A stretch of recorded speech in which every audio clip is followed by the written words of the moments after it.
So starting off with this layout. Now this, it looks simple. Actually, there's something here which is, I mean, for myself, I see it a little bit weird, but let me see what you think about that. So this layout, is there something unique about it?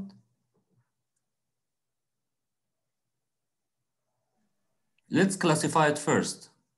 What kind of layout that we have here?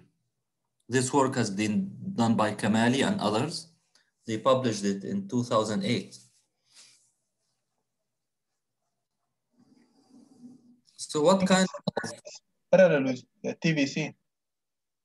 Yes, it's parallel with TVC. Is it parallel, or can we call it just parallel, or we can say it's parallel cross? Parallel cross, yes.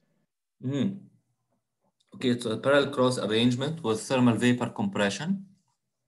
We have a condenser, and I can see that we have a control also. We have a valve here to control how much the feed, which is going to be for going for every one of the effects, which is this one, feed flow rate. And there is the rejected or the quantity which is being entrained to the ejector. It is entrained from the condenser. Can you see that? I mean, this is the tube bundle for effect number 1. This is for effect number 2, for 3, 4, 5, but the entrainment line is going up from the condenser. This is a little bit weird because why should we wait? The vapor basically forms here. Why should we wait until we reach here to this point for the entrainment? That's something that might be interesting to see. This is M dot entrained vapor. And right here we have the M dot motive. And this is the TVC basically. And then after that we have some sort of a mix here. I think we might need to get back and look at and look at the paper to see, but the way that it condenses here and the condensate is pumped to the boiler feed pump. We would not pump it all, but we may just pump the quantity which is equivalent to the M dot motive. And the rest should join the distillate production. So for example, talking about the quantities that we are getting, let's see, where is the distillate collected? It's collected here. So there is from here, this is, oh, so that's basically the quantity which is like the DR is the quantity that should go here. And the S should be the quantity that go here. S here is going to be the motive steam as far as I can understand it. What do you think?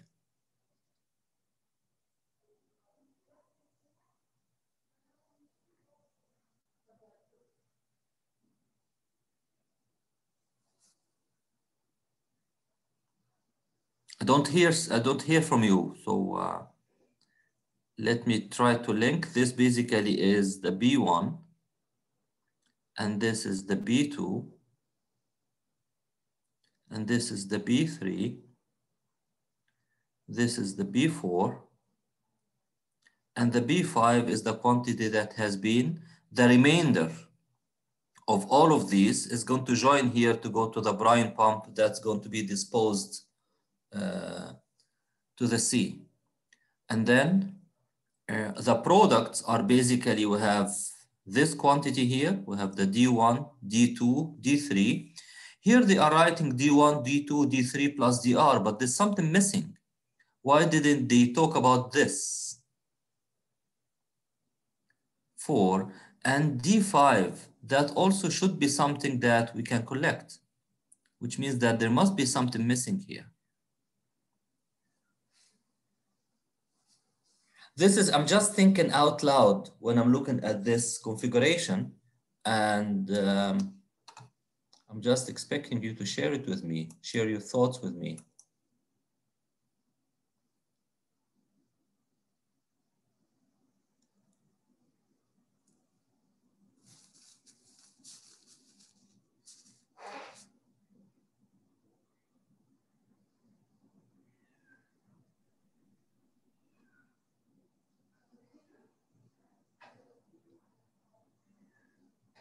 I'm not sure, are you with me?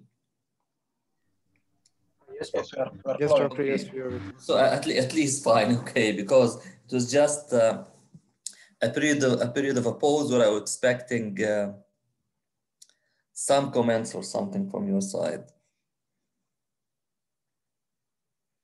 Maybe we can ask for one of us to go through this paper, and maybe next week he can come back with an answer to these questions. Like, for example, why this one is given as S plus dr, and what is the S? The S could be, for example, additional steam that would be given here if needed. This is the steam coming from the power plant. And yes, we are in the Yeah, trade paper. the motive steam is coming from the power plant, and here it says boiler feed pump, which is mean that it is going to the power plant. But does this mean that all this quantity is going to the power plant or not? And if it's all going to the power plant, what is this quantity? That basically should be the DR that we extracted from here. So this has been extracted here. It mixed with the motive steam, which is basically, I would call it S. And this is going to go all the way. It will pass by this, which could be a mixing chamber, for example. That's what I'm not sure about. Or it could be a desuperheater. Some of them have a desuperheater to make sure what will enter into the tube is saturated vapor. So that could be something. So if I'm going to start here, I would start according to the list that I have here. Can I ask Muzaffar Hussein to find or try to find this kind of answers for us? What is this? Okay, doctor. Sure, I will try and come up next week, inshallah. And okay, doctor. Is that you can try to get this paper. Okay. Through desalination. If you couldn't, just let me know so that I can try to access it. Although I guess you have access to the yes, doctor. Yes, we have to the university. Internet. So which means that yes. you should be able to get. You should. I think someone has shared the link for the paper also. Thank you so much, Ibrahim Zainal Abidin. Oh, so Ibrahim got the paper. That's fine. Welcome. Yes. Okay, doctor. I will try, inshallah. Fine. All right. Thank you. Perfect. Oh, so that's the one. Great. Moving to the next layout, which is this. This one has something interesting, that it is operated by solar energy. And you can see here that we have the CP is concentrated panels. It is receiving hot water, and it is converting the hot water to steam. And there is a thermal storage system here so that it can store, because it's operating on solar energy. Then I would expect that the solar energy is intermittent. So from sunrise to sunset, and after that, no more. So that's why for this system, we have to think of using a thermal storage so that the unit can operate for the 24 hours. Or we'll have to use a boiler.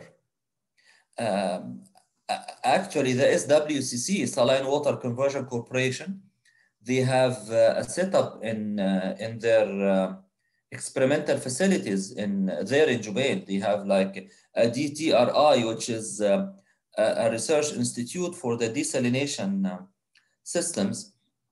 And over there, they have like a Fresnel collector, linear collector, where they are heating oil through the linear collector up to a temperature of about 350 degrees centigrade or so.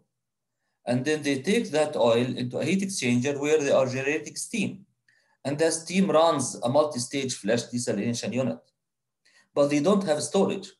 So what they are doing, the steam is there for heating the water. If the water which is coming is less in temperature than what should be for the top brine temperature, then they turning on a heater, and the heater can operate to compensate for this. So although they are using solar energy, but it's not 100% dependence on the solar energy. And this energy here is going from the thermal storage. The steam is coming here. It condenses inside the tubes. And the condensate, which is this light blue line, is going back again through the thermal storage to the concentrated panel so that it can be reheated again to steam. So it looks like a closed system here, which is dedicated for providing steam for the first effect. And that is typical for MED system that would operate using solar energy. So this is one thing. The second would be, what kind of flow here? What kind of classification? Forward, parallel cross, backward? What do you think it is?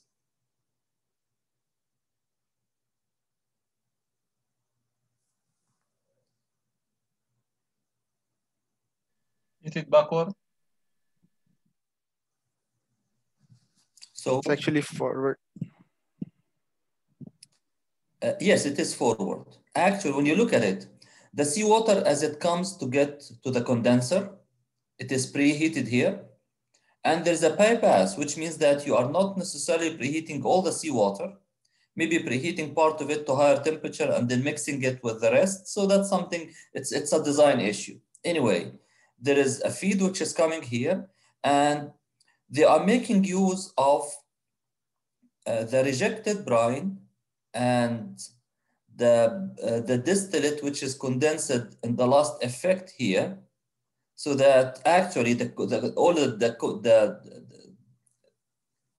product is being made use of here in a heat exchanger for further preheating the feed. So the feed here is split into two streams. One stream is heating in this preheaters, and the rest is heated in that preheater.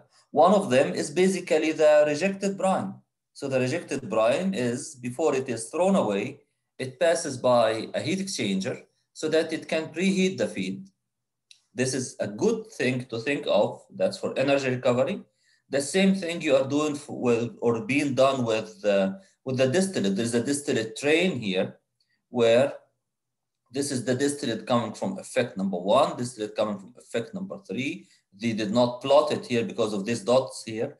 And distillate coming from effect number 5. All of the distillate line is being connected here together. And before it is delivered to the distillate tanks, it is passing by a preheater to help in preheating the feed. And then we are using a preheater for every one of the effects. These ones, they are down, they are not on the top as we used to plot them, but they are preheaters. These preheaters are basically making use of the vapor which is leaving the effect. So the vapor which is leaving effect number 1, for example, part of it is going to condense in the preheater to preheat the feed, and the rest is going to make the source of energy for the second effect. And when it condenses, it will join the distillate line.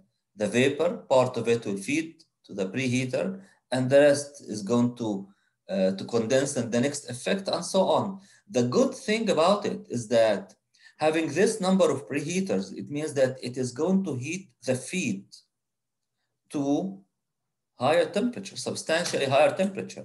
If you remember the energy balance in the first effect, used to be saying that Q is equal to m dot feed Cp T1 minus T.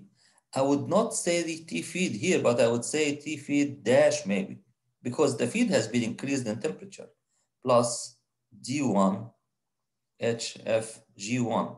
And preheating the feed has reduced this temperature difference, so that the external source of energy that you have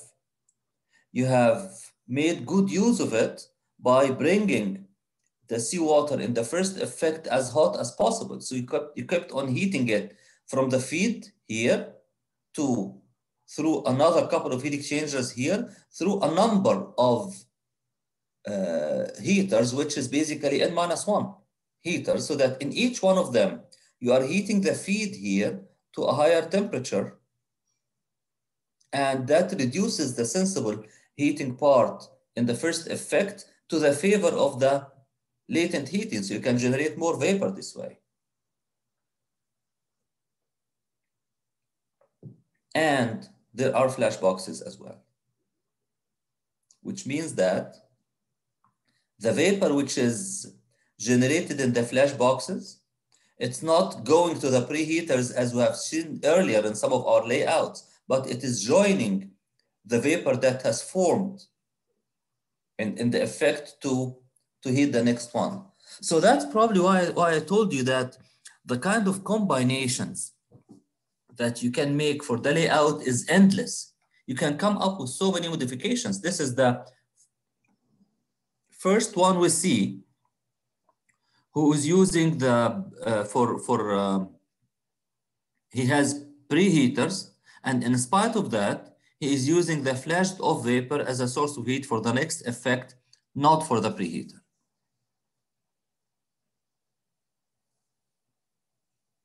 Any other thoughts or comments on this layout?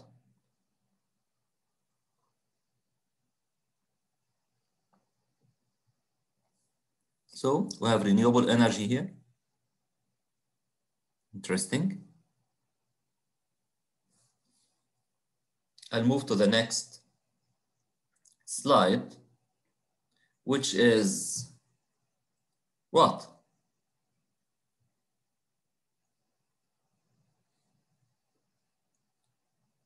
What do you see here? It's a two effect, and what is the technology used? We have got Dr. MVC, the mechanic compressor, and a desuperheater. Exactly. There's a mechanical vapor compressor here, taking the vapor from the last effect, compressing it to superheated condition, but he is not allowing the superheated vapor to get into the effect. He's using a desuperheater, so that whatever comes to the effect is saturated vapor, and the product that is being obtained here is actually, or part of it is taken to desuperheat the vapor, as you can see here. That's interesting. The desuperheater, basically, it could be something like a sprayer here, where you have superheated vapor coming in, and you are spraying saturated water, for example. So what will happen? An exchange of heat is going to occur. The desuperheat, or the degree of desuperheat, is going to decrease, and its heat is going to go to evaporate this amount of water, so that you have additional vapor which is going to the effect.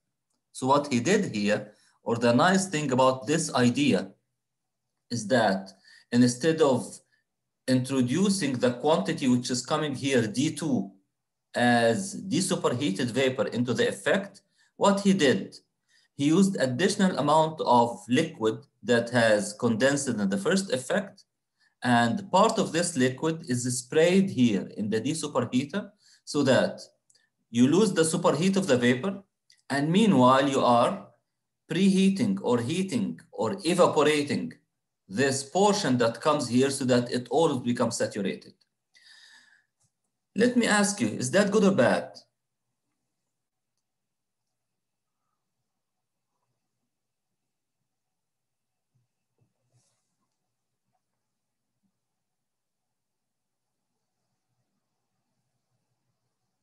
I'll probably wait for 1 minute and think about it.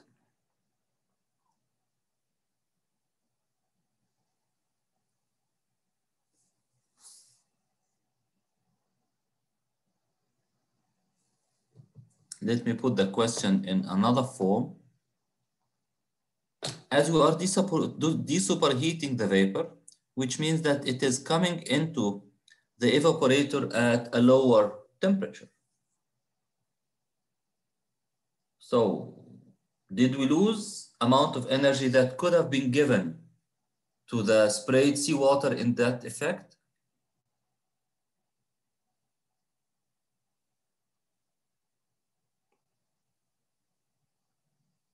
If this is the question, yes, we are losing some energy. Is there any benefit? Again? Is there any benefit? So this is, it looks, I mean, from the first glance as a drawback. Is it totally a drawback, or there's a benefit that we can get out of this?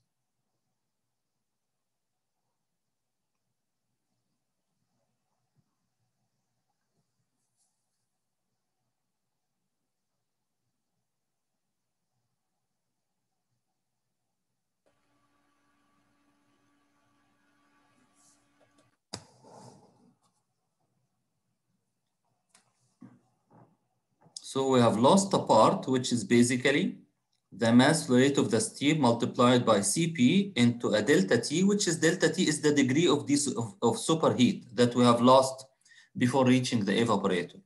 But on the other hand, there's a benefit that we can get from here. I think that the distilled water will be greater. Which distilled water? The distilled after desuperheating the steam. Exactly. No, it's not the distillate, it's the vapor. Vapor, yes. It's a vapor. We're getting to get more vapor. Yes. And this vapor is going to condense here. So the kind of energy that it will give in the first effect is the additional flow rate into an HFG. HFG is basically something like 2,300 kilojoules per kilogram.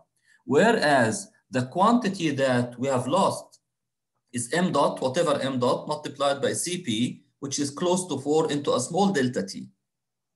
So actually, you have lost a small quantity of vapor, which is sensible, but you have gained a part which is latent. And this latent is better, isn't it? So this is the kind of benefit that we are getting here. Now the question, is it a forward or parallel feed? This is clear.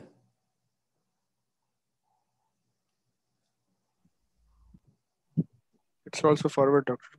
It's also forward because it starts from here, the seawater feed at the bottom, and it is flowing here into, it is actually split into two heat exchangers. One of them is the brine heat exchanger, the other is distillate heat exchanger.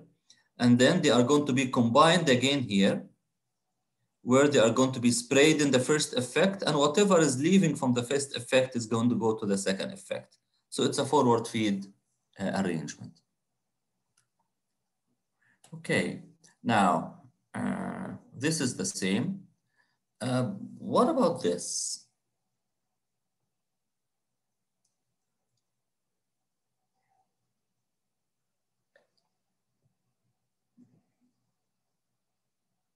What kind of arrangement to begin with?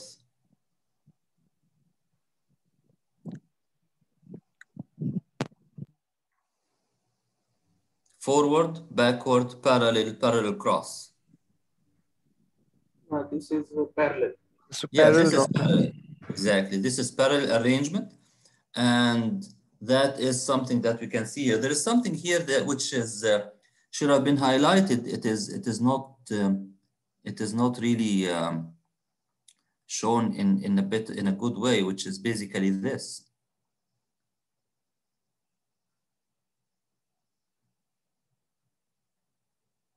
This is the brine reject from each one of these effects. So now it is shown that it is clear now it's a parallel layout.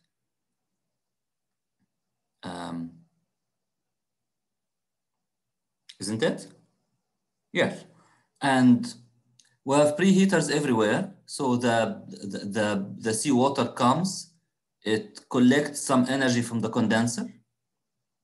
And then from the condenser, additional m dot cooling water is rejected, but the feed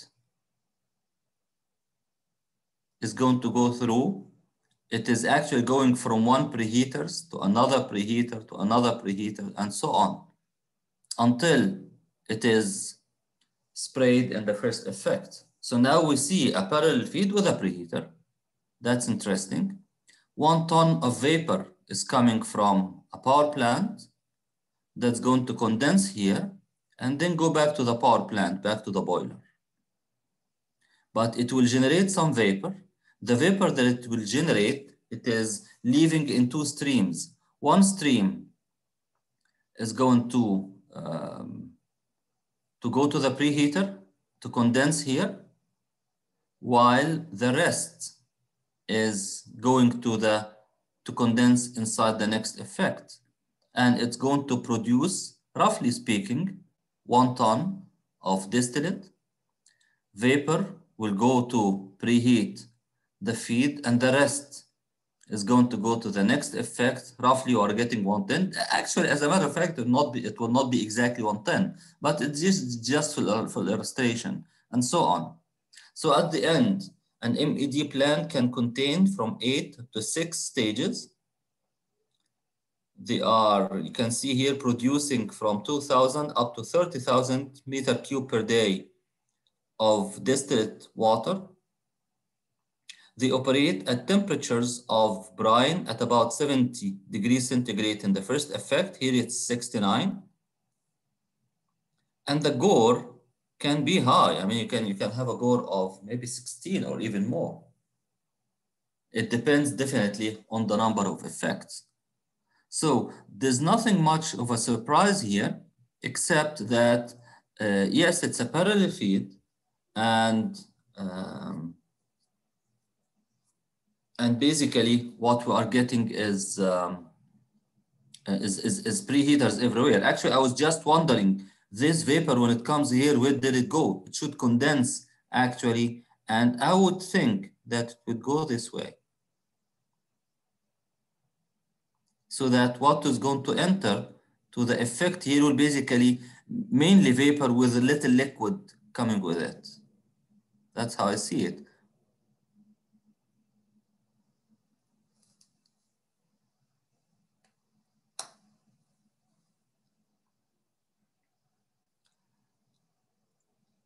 Okay. Now, what kind of arrangement is this?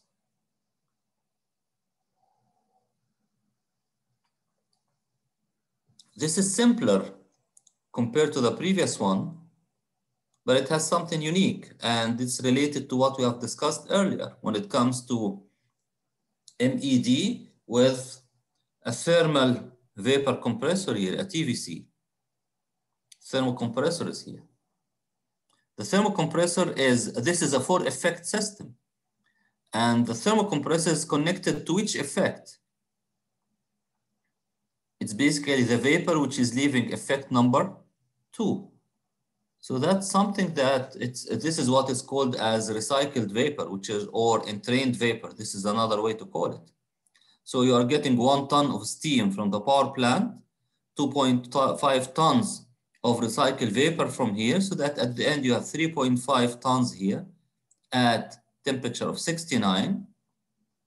And they are condensing here, the 3.5 ton, going back again to the power plant. Not all of them, definitely. You are returning 1 ton to the power plant, and the 2.5 that were entrained here are going to join our production. And then this is, roughly speaking, again, 3.5 ton is generating 3.5 tons of vapor that enters to the next effect that will be collected here and generate another 3.5 tons from here, where we are taking 2.5 tons from here, and the rest, 1 ton, is going to get here. That's why it's producing 1 ton here and 1 ton here. So this is the high pressure side of the cycle,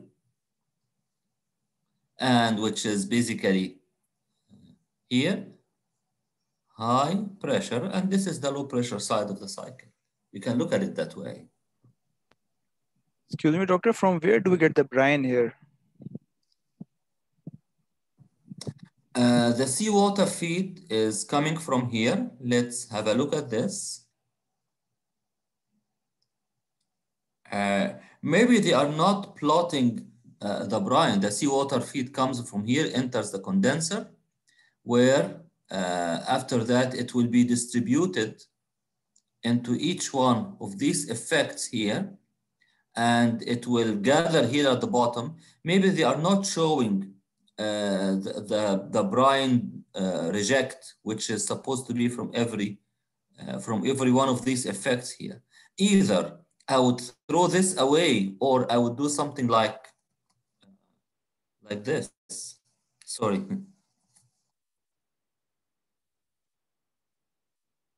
To make it parallel cross. So it's either I would throw it away, or I would just forward it to the next effect to be a parallel cross arrangement. But this is not shown here in this layout.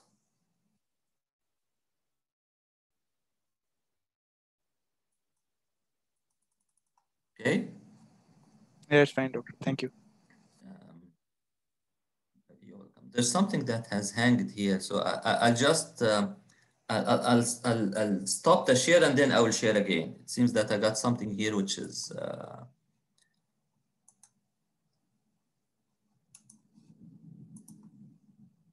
yeah. So here we are. So it's talking about basically thermocompression. Part of the vapor generated in one of the effects of the MED plant is recompressed by means of a thermocompressor fed with external live steam coming from the power plant or the boiler, definitely. The recycle here is coming from the middle, from the second effect, as you can see. Recycled into tubes of the first effect of the plant. The effect where the thermocompressor draws the vapor is selected to optimize the plant efficiency and cost. So it's probably, this is the first thing that that was showing this kind of statement that this is for increased efficiency and reduced cost. The system is used when steam is available at a pressure greater than 2 bar apps. The point here is you would not go for a TVC until you have slightly higher pressure.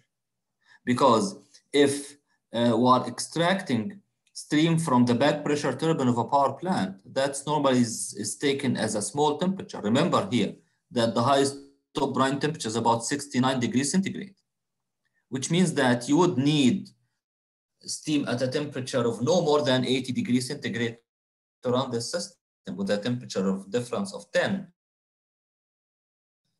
And if you look, what is the corresponding pressure for a temperature of 80 degrees centigrade? It's well below 100, which means that it's not a high pressure or temperature which is needed for a normal system. For the TVC, you will not extract your motive steam from a low pressure turbine. You go for an intermediate pressure turbine. Because you need this motive steam. It is the one which is going to create vacuum in the vacuum chamber here. So normally it is associated with slightly higher pressure and definitely temperature. This is some information about some of the solar thermal systems.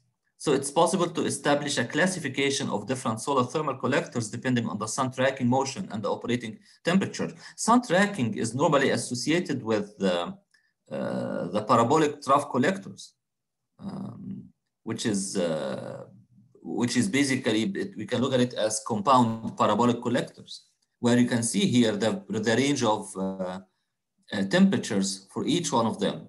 A flat plate collector or evacuated tube collectors are going to bring us to a temperature which is not that high. For the flat plate collector, you can reach from less than 100 degrees centigrade. An evacuated tube collector can take you to somewhere close to 200 degrees centigrade. But the compound parabolic trough collector can take you to a higher temperature that reaches to 240 based on the concentration ratio that you have for the collector. This is for the stationary units.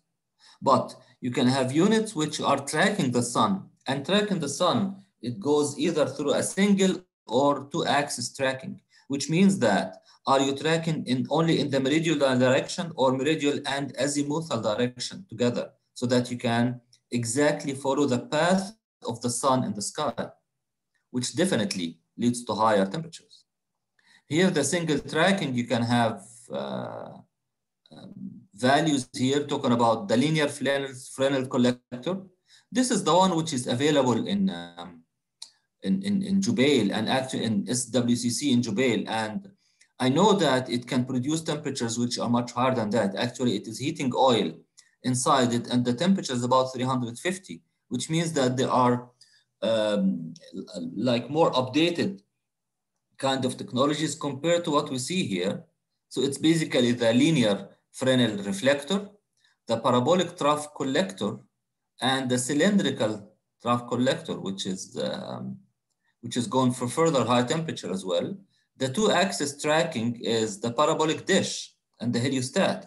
And you can see here that it can reach to a temperature of about 2000 centigrade. I'm talking about the last one. That one you'll not need for desalination, definitely. Because in desalination, what you need to is just slightly higher temperature to generate steam. So a few hundreds are going to be okay, like up to 300, 400 degrees centigrade is going to be more than what you need. But going for 2000 degrees centigrade, this is basically what is called a solar furnace. It can be used for melting metals, for example. And all of that is just by using the solar energy. This is a set of parabolic trough collectors that are connected to an MED unit. And as you can see here, the issue here becomes an issue of economics. Are we going to use a thermal storage unit with this? It becomes more challenging if you are producing or you are heating a fluid to high temperature. This one, you are heating oil to a temperature of 350 centigrade. This is substantially high temperature. If you need to store this, what should be the size of the storage and what will be the thickness of insulation for the storage so that you can keep your oil at this temperature? Alternatively, you may not use storage for the energy, but you use an auxiliary heater, a boiler here. So whenever there is sunset, whenever the sun is down, then basically you can make use of the boiler as your source of energy. And as you can see here, the boiler is operating, and there is a place, definitely expansion for the oil, like a small tank for the oil or so. And then you have some sort of a TVC, which is basically operating that MED system that we have here. So all of this is basically the heating path which is needed here. This cycle basically is having oil there, and the oil needs another cycle with heat exchanger so that it can heat water, for example. And the water is being run here as water vapor, and water vapor is producing the motive steam for the TVC here, which is operating the unit. And again, since we have here an auxiliary boiler to keep the oil hot, there is an auxiliary gas boiler again to keep the water hot in this cycle. That looks somehow similar to the previous one, except that the collector field that we have here, you see this field now is associated with auxiliary boiler and thermal storage to keep the oil at a temperature of 40 degrees centigrade. And then this oil is used in this yellow thing, looks like a boiler of a Rankine cycle. And You have a Rankine cycle which is producing vapor at high temperature. And this vapor basically is at 97 bar and 395 degrees centigrade, where you have steam turbines. So basically in this system, you're making use of the solar energy to generate power, generate electricity, and you are taking a line from the low pressure turbine here to run a vertically stacked MED system. So this is basically an MED system where the effects are arranged vertically on top of each other, which is interesting. When you look at this, what kind of arrangement is that? What kind of arrangement the MED is? Forward, parallel, or backward?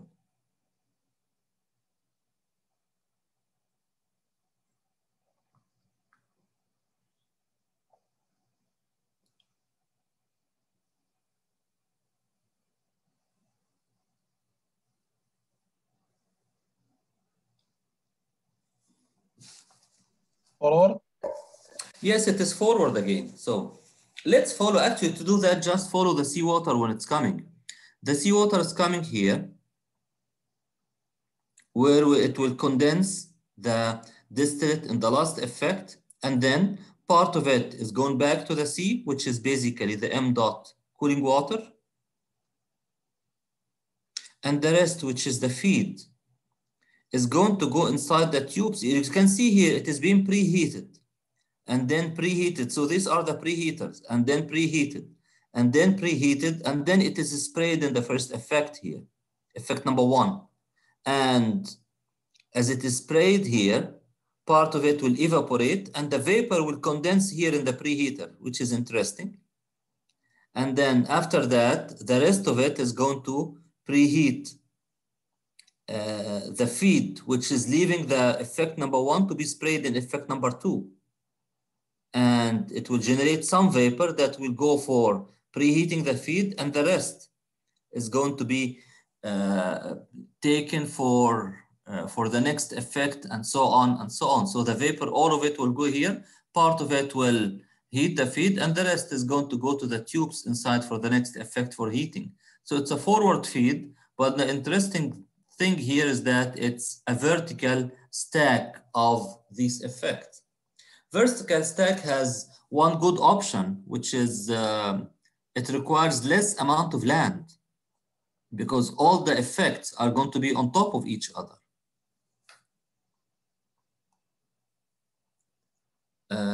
This is about idea of, or information about some of the solar distillate plants that are existing in some places in the world and the corresponding technology.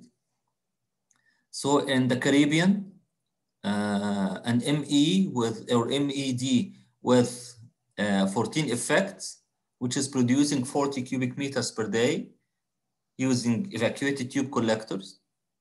In Abu Dhabi, there is another unit with 18 effects, producing 120 cubic meters per day, also using evacuated tube collectors.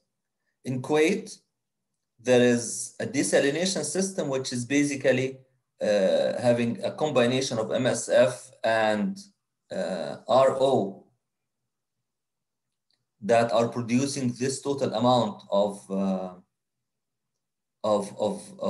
cubic meter per day of the distillate, and it has some sort of a solar electricity generation system, which means that it looks to me, the word solar electricity generation, that it's a PV system, which is producing electric power. There's another one here in Kuwait also, which is MSF plant, which is producing 100 cubic meter per day through a parabolic trough system. In other places, like in Mexico, they have a combination of flat plate plus parabolic trough. It's not saying where exactly in the Gulf, this one, but it is producing 6,000 cubic meters per day. I think it's in Emirates, and it is using parabolic trough collectors. In Al Ain in Emirates, again, another one. You can see here, 55 stages MED and 75 stages of MSF, but definitely the stages here are relatively small in size because we are talking about a productivity of only 500 cubic meters per day using parabolic troughs. And you can see here that it extends here until we reach for a different technology of using the solar ponds, in which basically they are using salt as, or salty water, high concentration of salt as energy storage system. And then you have pipes that are going through it, and so that the pipes can be heated, and that's the source of heat that you can get here.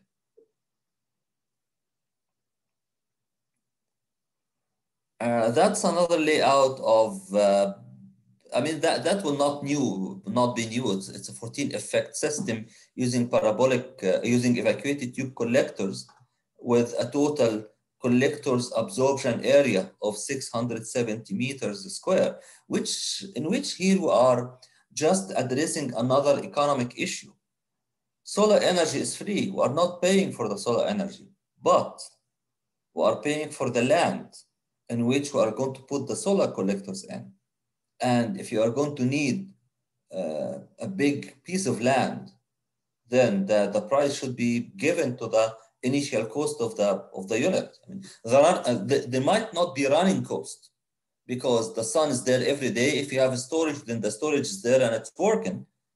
So you only pay it for one time at the beginning, and the running cost might be much lower. I mean, the running cost in terms of heat production is much lower, but it's an interesting thing to be studied economically. And that's why basically they need governments to intervene in this condition by probably giving the land at subsidized values, or maybe free of charge if it's possible. So anyway, it is going to be some sort of an encouragement for the utilization of solar energy. And that's something which is worth doing, because otherwise the prices of the fuel are much less compared to the kind of setups. I know that the prices of solar collectors and solar applications are dropping. For example, they are talking about the PV industry that has dropped in price by about 70% during the last decade, in the last 10 years. So that's something, hopefully it will keep on reducing, so that people will be encouraged to make use of the solar energy more and more. This is again a 14 effect system, and you have seen this layout before, where all of them are stacked vertically, and it's a forward feed arrangement. This is a layout of an MED in Abu Dhabi. And you can see here the flat plate, the evacuated tube collectors are clear. You can see how much is the area. You can just imagine it, which is going to be occupied by the flat plate collectors. So it is producing 120 cubic meter per day. Again, this quantity is not significantly high. An MED unit, a typical unit, as we have been studying in the last couple of weeks, can produce something like 30,000 cubic meters per day. Now we're talking about only 120 with 18 effects. So, and in spite of that, look at the area needed for the solar collectors. This is not the area of land needed for the solar collector. This is the absorption area, which is the area that the collectors are occupying, the absorbing surfaces of the collectors. 1,862 meters square is the area that can operate a system producing 120 cubic meter per day. And we can look at that. The performance ratio is good. It's 12.4. It's a high value. There's thermal storage here, which they have a large tank or set of tanks that are storing 300 cubic meters of water. Maybe they are these tanks of water, which are the storage tanks to keep or to store water at high temperature, so that this hot water can be used for heating the seawater on the top effect here. That's something similar to it, but it's using parabolic trough collectors, as you can hear, and it has a thermal storage tank so that the collectors are heating the water, and all the water which is being heated is fed to the tank, and then you are taking your flow from the tank at a constant temperature. It has thermal vapor compressors here. You can see like 2 in series compressors that are connected here, and we have a 14 effect system, which is having a PR of 10. And it is consuming this quantity of kilowatt hour per cubic meter total consumption or equivalent consumption of energy.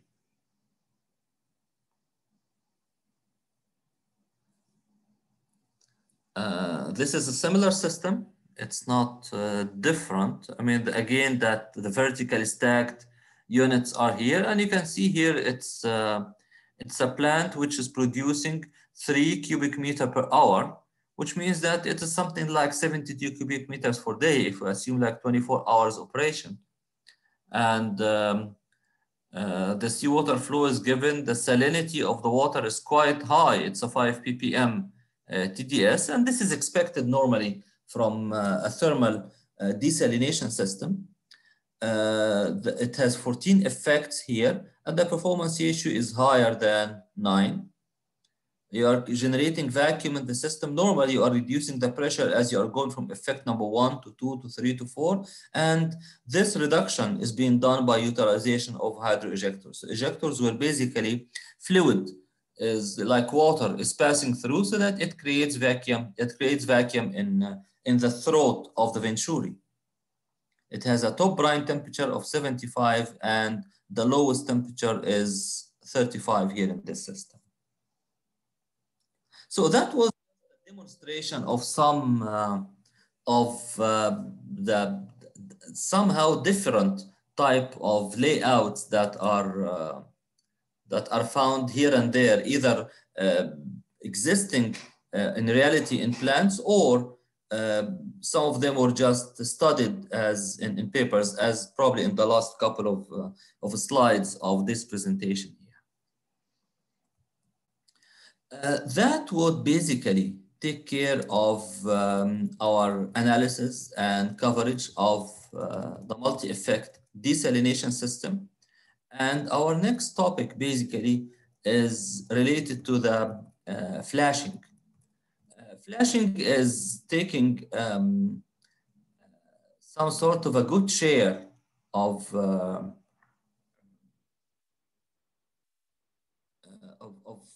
production in the area here in Saudi Arabia, for example, in the Gulf region. But what's there is basically the multi-stage flash desalination system. Before we get into the multi-stage desalination system, we're going to get first into the single-stage desalination system, as we did earlier, so that once we know how the single-stage flash desalination is operating, then we can get an idea of the multi-stage, how would it be, and we can just like what we did in the MED. We just first started with a single effect evaporation, and then we turned our focus into a multi-stage desalination system.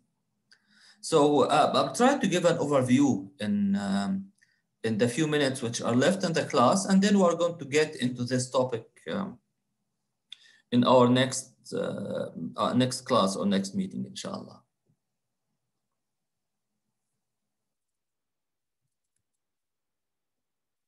So I'm sharing it here, which is should have made put it in the in the presentation mode first before sharing it. So single stage flash desalination. This is located in chapter 6 of the book, which is found in the blackboard, the book of Al-Dasuqi and Ituni. Generally speaking, the multi-stage flash desalination system, the multi-stage, where we have several stages, is subdivided into what we call the once-through system, which is what we see here in front of us. In the once-through system, we have seawater coming. It is chemically treated by having additives These additives are basically the anti-scalant, anti-fouling, anti-foaming agents, which are chemical agents that are added to the water. And then this treated water is going to go inside the tubes, inside the tube bundle here. This seawater is at basically normal seawater temperature, somewhere between 25 to 30 degrees centigrade, depending on the location and the temperature of the seawater there.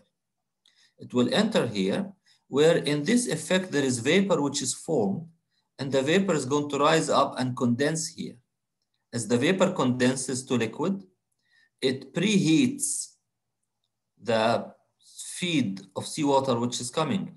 That's why this section of the unit is, we call it a heat recovery section.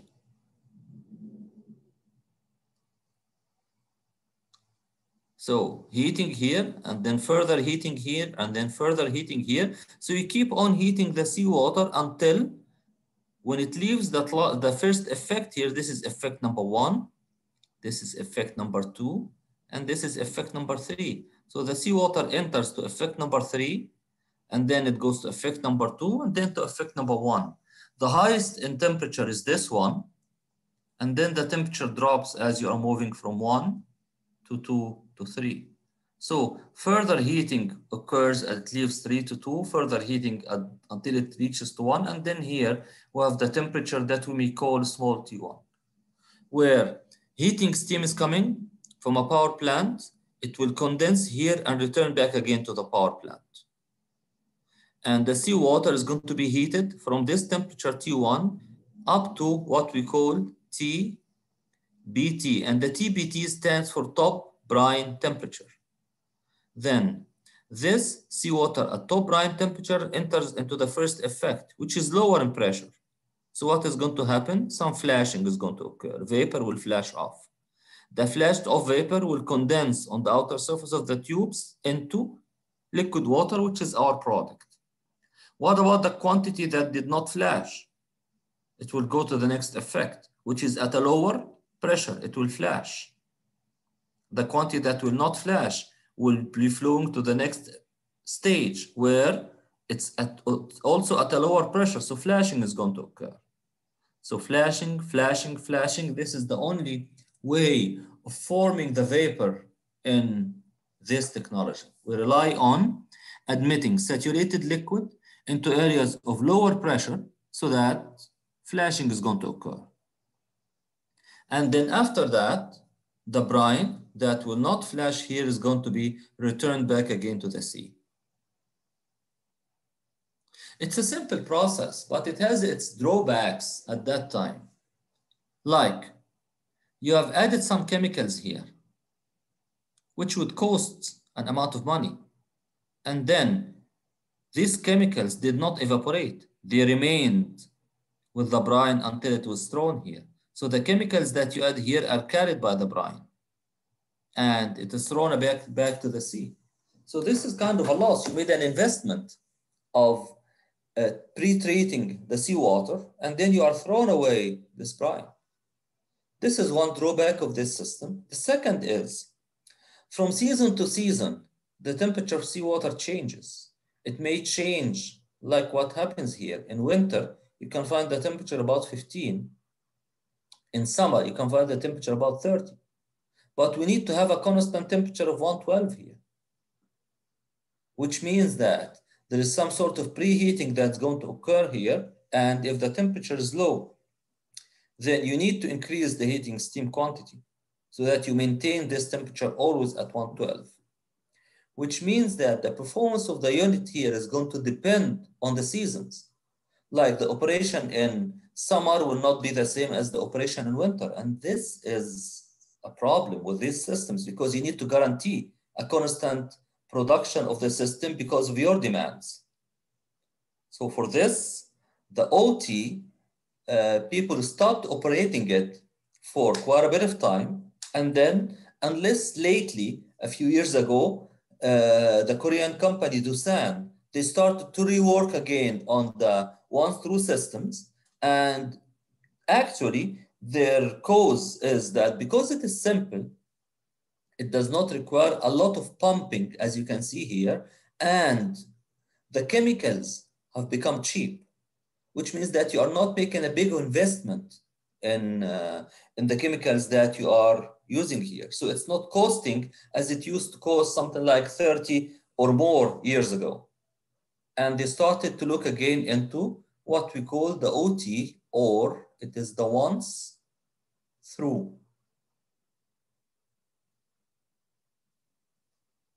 MSF technology. The MSF stands for multi-stage flash desalination system.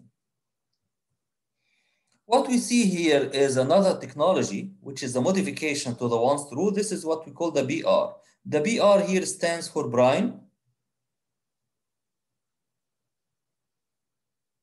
Recirculation.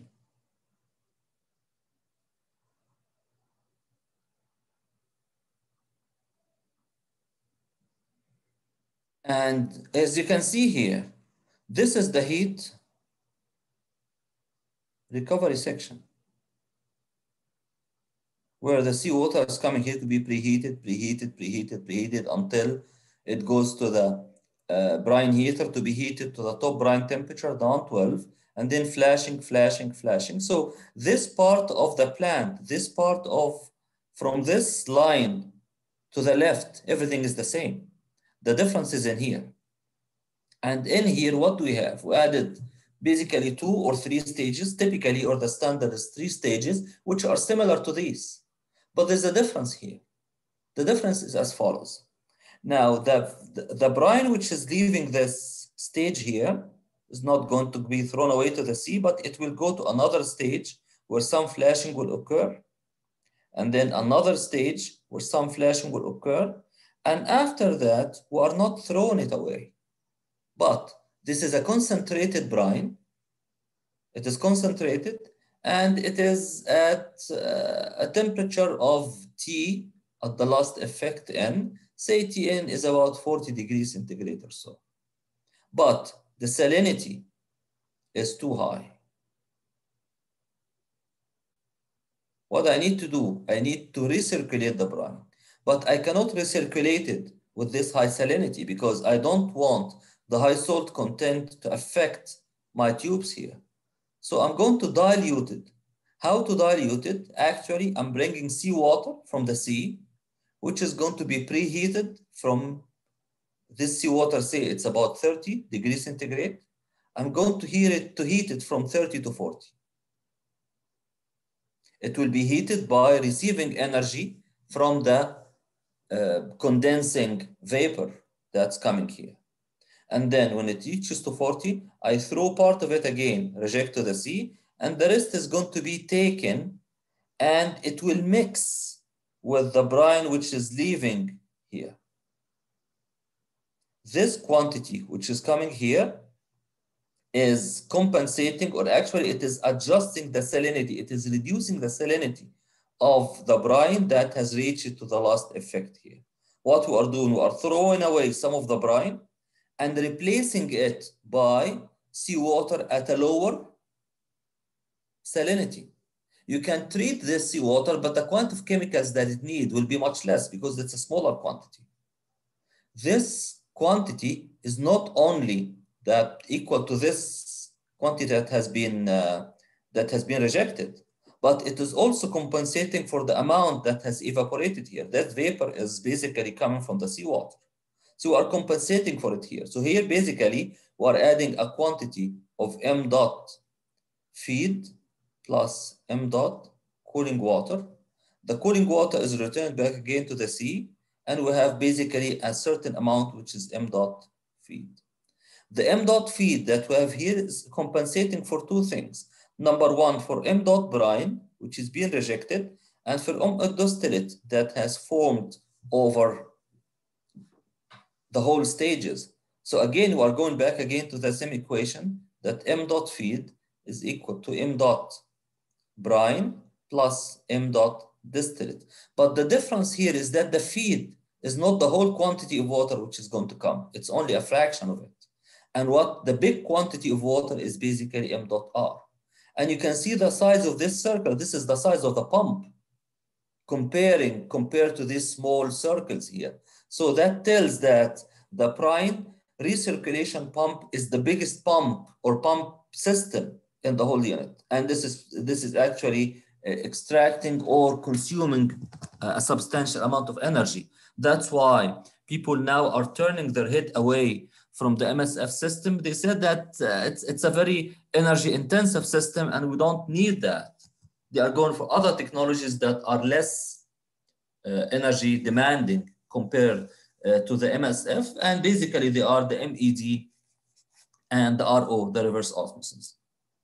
So this is just a clue of the different MSF arrangements that we have. We talked about the one-screw system, and we talked about the brine recirculation system. We are going to study them in details in the next couple of weeks or so, inshallah. This is Al-Khobar plant. Actually, MSF plants are still producing the majority of desalinated water in the area. I mean, Saudi Arabia and Gulf countries. And you can see, for example, here we are talking about a system which is made up of 1, 2, 3, 4, 5, 6, 7, 8, 9, 10 MSF units that are connected here. Each one of them is made up of several stages. Typically, they are now, the current technology is 16 in the heat recovery and 3 stages in the heat rejection. So we're talking about a 19-stage system for typically. What you see here in the left, this is basically a Rankine cycle power plant. So we have a power plant here which is generating steam. You can see here the boilers. There are 5 boilers here to generate electricity. And a line of steam is taken from here in order to operate this unit. You need steam for each one of them in the first effect.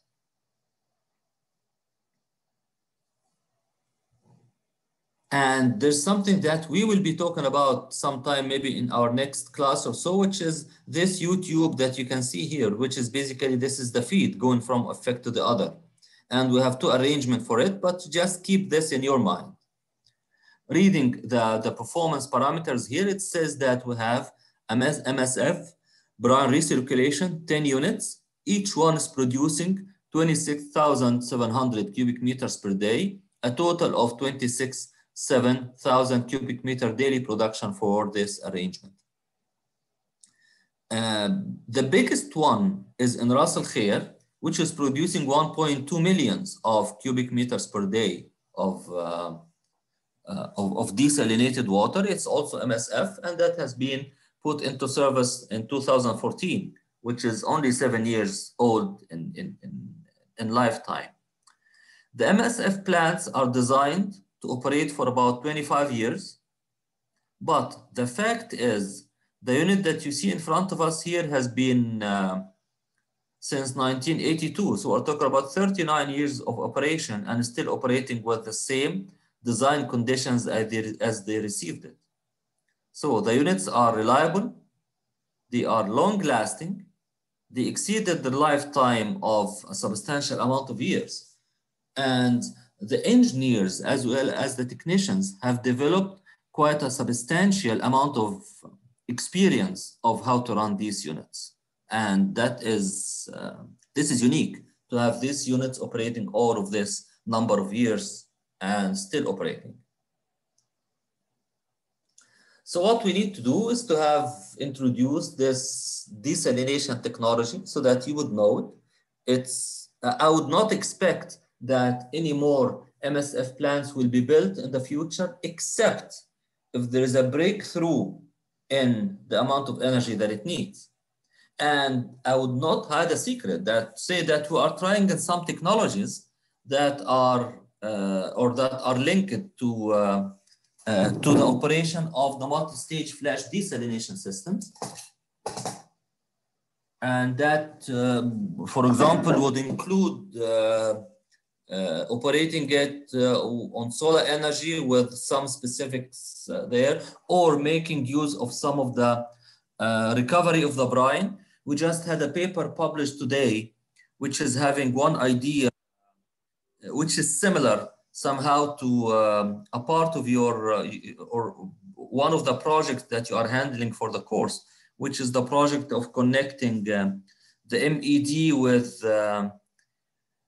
with membrane distillation, or the MSF with membrane distillation, the one that Hamzat and Ismail are working on. This is the MSF basically with MD.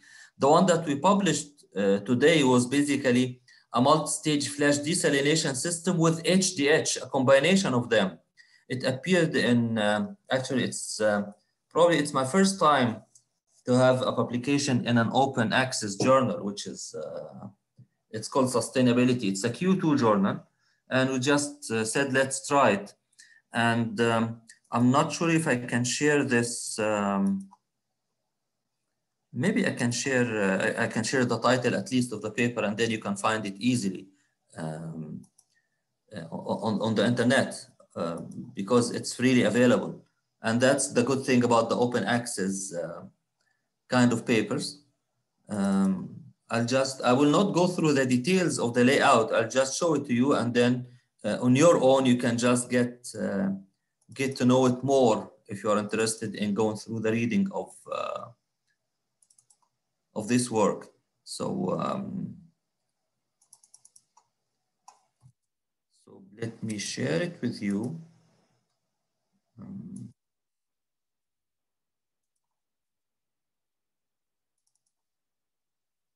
Yeah, this is the one. So we're talking about integrating or integration of a multi-stage flash desalination system with a humidification system for brine recovery.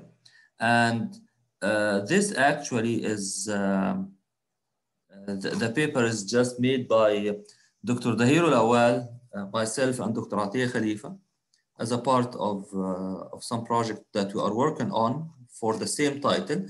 That's the introduction. I just want to show this, the layouts of the system. And this is basically what we have. I mean, this kind of two combinations are not new to you, especially for the HDH. You have seen this arrangement before, talking about a humidifier and dehumidifier.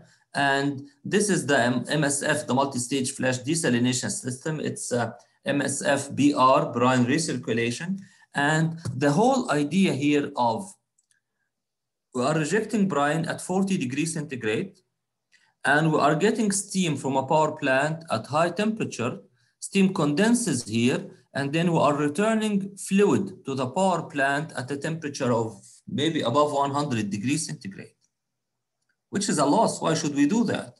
Why don't we make use of this as the source of heat to the heater in an HDH system, so that you are using the brine, which is already treated chemically, and this brine is going to enter into the dehumidifier, and then it will be further heated to top brine temperature here, which is maybe 70 or so.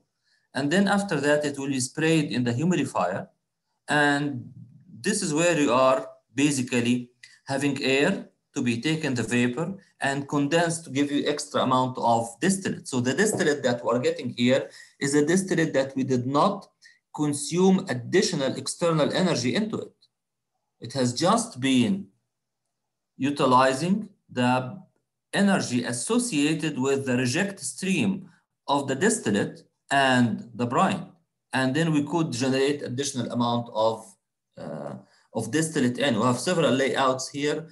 One layout is just using heat exchanger. The other one is just using a single stage flash system, and another one in which we have a sort of different arrangements by having the seawater coming right away here to the heat exchanger. And we are introducing colder water, which is coming from the sea directly here, so that it has lower temperatures, so that we have a better condensation. And then a fourth layout in which we have a couple of heat exchangers, so that we can make use of the energy recovery, as well as make use of the cold temperature, which is coming from the sea. So we're trying different scenarios here for this, and we were comparing them to see which one of them is a better layout for the system so that we can cover or we can recover additional amount of water without having much more energy which is there. Yes, and Ibrahim, again, thank you, Ibrahim Zain Al-Abidin. He put a link of that paper here for this, for whoever is interested in seeing and reading this paper. So yeah, that would be it for today. And I'll see you inshallah on Wednesday when we're going to talk about the single stage desalination as maybe the last thermal desalination technology that we'll talk about in this semester.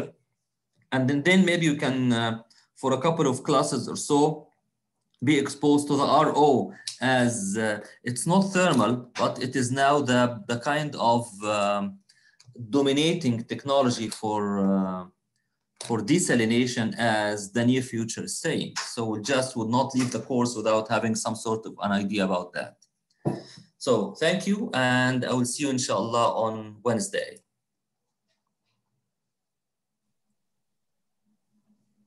Thank you, Doctor. Thank you. Thank you, Doctor. Assalamu alaikum. Alaykum assalam wa rahmatullahi wa barakatuh.